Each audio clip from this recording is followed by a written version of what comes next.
আমার খেতে ইচ্ছে করছে, একখানা ভাত আমি খেয়ে নেবো এটা দিয়ে। Hello guys, welcome back to my channel. আমি আমার মমতা, আপনার সাথে কেমন আছেন? ভালো আছেন? আমিও ভালো আছি। যাই হোক, মাছটা ভালো করে ধুয়ে পরিষ্কার করে নিলাম, তারপরে একটু হলুদ দিলাম, সামান্য একটু নুন অ্যাড করলাম, তারপরে ভালো করে মাছটাকে মেখে নিতে হবে। তারপরে আমি শাকটা কেটে রেখেছিলাম, এটা এবার জল দিয়ে ভালো করে পরিষ্কার করে নেব। পরিষ্কার করা হয়ে গেল, তারপর আমি কড়াই বসিয়ে তেল গরম করতে দিয়েছিলাম। তেল গরম হয়ে গেল, এবার মাছটা একটা একটা করে ছেড়ে দিয়েছিলাম। তারপরে এই যে লাল লাল করে ভেজে নিয়েছি মাছটা, এবার একটা একটা করে তুলে নিচ্ছি মাছটা। এবার ওই তেলে একটু সামান্য একটু পেঁয়াজ অ্যাড করবো, দিয়ে একটু পেঁয়াজটা একটু ভেজে নেব।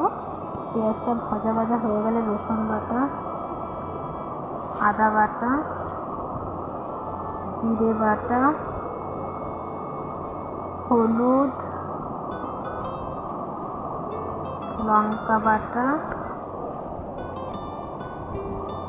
এবার সব কিছু মশলা অ্যাড করে দেওয়ার পরে খুন্তি দিয়ে একটু ভালো করে নেড়ে নিতে হবে।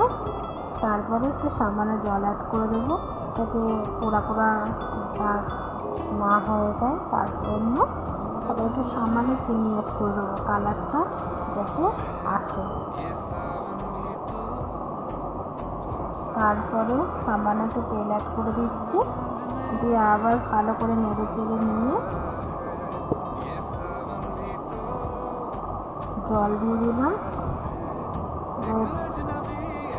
জল হালকা জল দিয়ে দিলাম, তারপরে মাছগুলো একটা একটা করে ছেড়ে দিয়েছি।